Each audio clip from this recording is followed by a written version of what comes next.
तरी पाकिस्तानी उत्पादनं जे आहेत ते अहिल्यानगर जिल्ह्यातील संगमनेर येथे सापडली आहेत. अनधिकृत रूपाने त्यांची विक्री चालू आहे. कसं बघतं या घटनेकडे? संगमनेरमध्ये जी कारवाई FDAने केलेली आहे, तर ही कारवाई ह्या नगर जिल्ह्याच्या सुरक्षेच्या दृष्टीने घातक मानली तरी चालन अशीच आहे. म्हणजे फक्त सौंदर्य प्रसाधनापुरता हा विषय मर्यादित न राहता याला बाकीच्याही गोष्टी आहेत. तर थोडक्यात आपण या कारवाईच्या संदर्भात पाहिलं तर हे पाकिस्तानी उत्पादन गोरे कंपनी असन, मल्लिका असन, असे अनेक पाकिस्तानी प्रोडक्ट हे म्हणजे कॉस्मेटिक प्रोडक्ट जे सौंदर्य प्रसाधनासाठी वापरले जातात याच्यावर ही कारवाई झालेली आहे. आणि हे प्रोडक्ट मुंबईमधून त्या ठिकाणी सगळीकडे सर्क्युलेट होता क्रॉफर्ड मार्केटवरून. मागही बऱ्याच याच्यावर कारवाई देखील झालेल्या आहेत.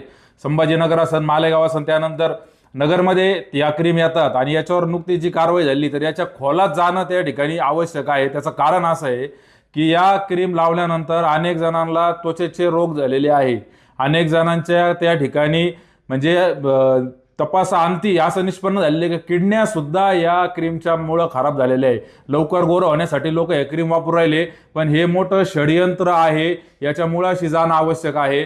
कोरोना सारखा आजार या क्रीमच्या माध्यमातून पाकिस्तान सारखे एक जी आधी कंट्री पसरू शकते या भारतामध्ये, हिंदुस्थानमध्ये, याचा आपण विचार केला पाहिजे. आणि FDAने साधा गुन्हा दाखल न करता याच्यामध्ये इंडियन ट्रेड ॲक्ट लागतो, याच्यामध्ये BNSचं चिटिंगचं सेक्शन 318 ते देखील लागतं.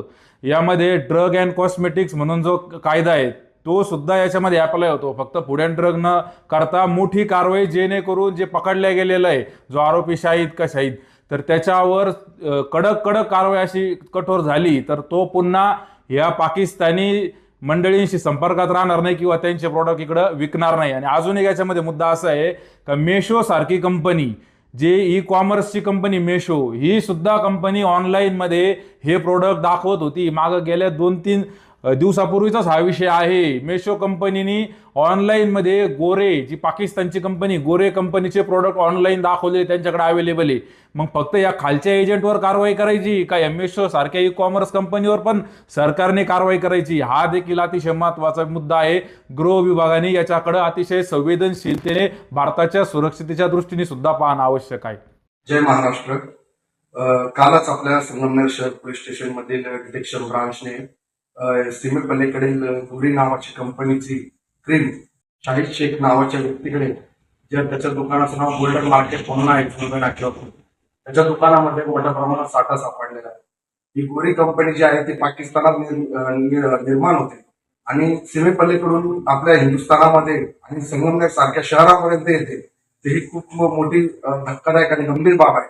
मी प्रथम पोलीस प्रशासनाचा मनापासून आभार व्यक्त करतो की त्यांनी या पाकिस्तानी क्रीम आणि जो व्यक्ती विकतो त्याला अटक केली आहे. माझं पोलीस स्टेशनमधील PI आणि डिटेक्शन ब्रांचचे सावंत साहेबांना विनंती आहे की ही जे क्रीम ज्या व्यक्तीकडून आलेली आहे त्या व्यक्तीने कोणाकडून घेतलेली आहे, सीमेपल्लीकडून आपल्या संगमनेर शहरामध्ये ज्यावेळेस ही क्रीम विकल्या जाते, या विक्रीतून मिळणारा जो पैसा आहे तो आपल्या देशविघात कृत्यासाठी वापरला जाऊ शकतो. त्यातूनच जिहादी सारखे प्रमाण वाढू शकतात. त्यातूनच भारतामध्ये दहशतवाद निर्माण करण्यासाठी त्याचा पैशाचा वापर केला जाऊ शकतो. म्हणून माझी संगमनेर शहर पोलीस स्टेशनला विनंती आहे की याचे पालनमळापर्यंत जाऊन या जिहादी प्रवृत्तींना आणि पाकिस्तानी प्रेमी लोकांना, जे भारत देशातील आणि इतर आपल्या स्वदेशी निर्माण होणारे इतरही अनेक साधनं आहेत ते सोडून, साहित्य सोडून पाकिस्तानला मोठं करण्यासाठी आणि पाकिस्तानकडे आपल्याकडली पैसा पाकिस्तानात जाऊन तो जिहाद्यांकडे आणि दहशतवाद कृत्यांना वाढ करण्यासाठी वापरला जाऊ शकतो. तर आत्ताच त्याचे पाळेमुळे आणि नांगी ठेचण्याची अत्यंत गरज आहे. आपण पोलीस स्टेशन जर याच्यावरती गंभीर अशी दखल घेतली नाही तर संगमनेर शहर, शिवसेना व हिंदुत्ववादी कार्यकर्ते याच्या विरुद्ध येणाऱ्या काही दिवसांमध्ये मोठं आंदोलन छेडू शकतो. आणि संगमनेर शहर पोलीस स्टेशनने आता त्याच्यावरती गंभीरपणे विचार करून ते लवकरात लवकर याच्या शेवटपर्यंत जाऊन अशी इतरही मार्केटमध्ये, संगमनेर शहरामध्ये इतरही कुठे विकले जातात का याचा शोध घेणं गरजेचं आहे.